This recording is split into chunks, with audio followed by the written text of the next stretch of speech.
Assalamualaikum warahmatullahi wabarakatuh. Perkenalkan, nama saya Rahmi Hidayat. Saya dari kelompok 11. Saya di sini akan menjelaskan materi teknologi bahan. Pertama yang saya akan jelaskan adalah pengertian komposit. Menurut definisi, komposit adalah struktur yang dibuat dari bahan-bahan yang berbeda-beda. Ciri-cirinya pun tetap terbawa setelah komponen terbentuk sepenuhnya. Komposit adalah suatu material yang terbentuk dari kombinasi dua atau lebih material, sehingga dihasilkan material komposit yang mempunyai sifat mekanik dan karakteristik yang berbeda dari material pembentuknya. Selanjutnya, klasifikasi komposit. Dalam pembuatan sebuah material komposit, suatu pengkombinasian optimum dari sifat-sifat bahan penyusunnya untuk membuat sifat-sifat tunggal sangat diharapkan.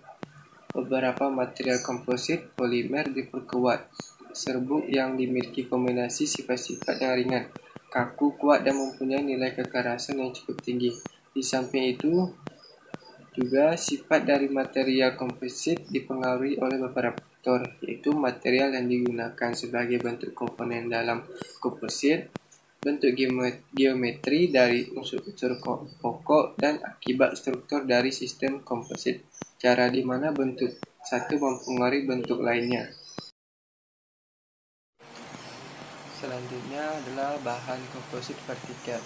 Dalam struktur komposit, bahan komposit vertikal tersusun dari partikel-partikel yang disebut bahan komposit vertikal. Bahan komposit vertikal umumnya digunakan sebagai pengisi dan penguat bahan komposit keramik. Bahan komposit vertikal lebih lemah dibanding bahan komposit serat. Bahan komposit vertikal mempunyai keunggulan ketahanan terhadap kekurangan air, tidak mudah retak, dan mempunyai daya pengikat dengan metrik yang baik. Yang selanjutnya adalah bahan komposit serat. Bahan komposit serat terdiri dari serat-serat yang terikat oleh metrik yang saling berhubungan. Bahan komposit serat ini terdiri dari dua macam, yaitu serat panjang dan serat pendek. Penggunaan bahan komposit serat sangat efisien dalam menerima beban dan gaya. Karena itu, bahan komposit serat sangat kuat dan kaku bila dibebani searah serat. Sebaliknya, sangat lemah bila dibebani dalam arah tegak lurus serat.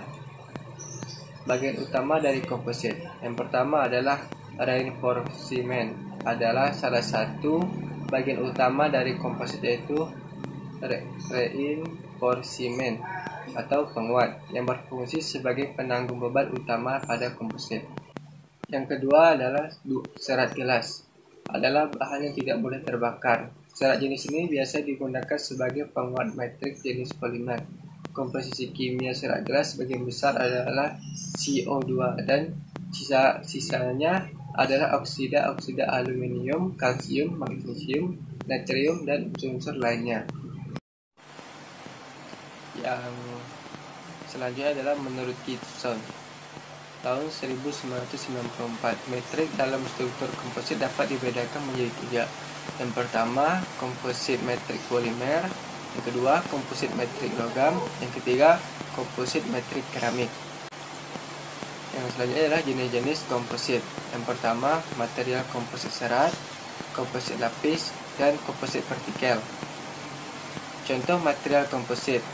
Yang pertama, plastik diperkuat fiber, metal metrik komposit FMC, keramik metrik komposit, organik metrik atau keramik agregat komposites, dan lain-lainnya. Bisa kawan-kawan baca di dalam PowerPoint tersebut. Bahan pembentuk komposit. Yang pertama itu adalah aerosol, yang kedua pigmen, ketiga resin, keempat katalis, kelima tak, keenam mat, ketujuh aseton, keempat 8 PPA, yang ke-9 mirror, yang ke-10 kobat, yang ke-11 dempul fiberglass. Kelebihan dan kekurangan komposit. Kelebihan material komposit, yang pertama itu adalah material komposit mempunyai beberapa kelebihan berbanding dengan bahan konvensional seperti logam.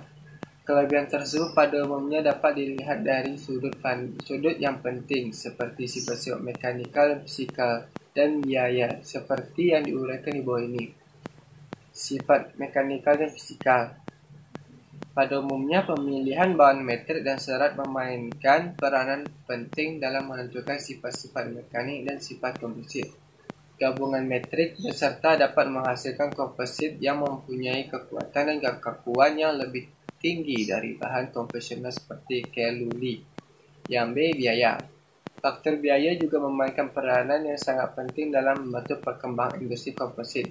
Biaya yang berkaitan erat dengan penghasilan suatu produk yang seharusnya memperhitungkan beberapa aspek seperti biaya bahan mentah, pemrosesan, tenaga manusia, dan sebagainya. Kekurangan material komposit. Yang pertama, tidak tahan terhadap beban kejut atau tabrakan dibanding dengan metal. Yang kedua, kurang elastis. Yang ketiga, lebih sulit dibentuk secara plastis. Kegunaan komposit. Yang A, angkasa luar. Contohnya seperti komponen kapal terbang, komponen helikopter, komponen satelit. Yang kedua, yang B maksudnya kesehatan, seperti kaki palsu, sambungan, sendi pada pinggang.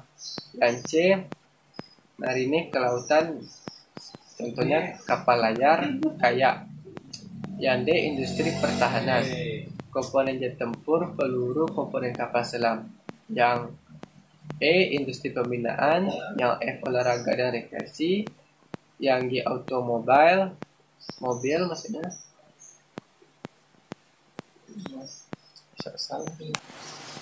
Yang terakhir yang akan kita bahas itu adalah kegunaan komposit. Yang A adalah angkasa luar. Contohnya itu seperti komponen kapal terbang, komponen helikopter, komponen satelit. Yang B, kesehatan. Contohnya kaki palsu, sambungan sendi pada pinggang. Yang C, marine atau kelautan, kapal layar contohnya, dan kayak. D, industri pertahanan. Contohnya itu komponen jet tempur, peluru, komponen kapal selam. Yang E, industri pembinaan, contohnya seperti jembatan, terowongan, rumah, dan tank. Yang F, olahraga dan rekreasi seperti sepeda, stick, golf, raket tenis, sepatu olahraga. Yang G, automobil, komponen mesin dan komponen kereta. Yang H, angkasa luar. Contohnya komponen kapal terbang, komponen helikopter, dan komponen satelit. Baiklah, itu saja yang dapat saya jelaskan. Mohon maaf apabila ada kesalahan dan kekurangan. Assalamualaikum warahmatullahi wabarakatuh.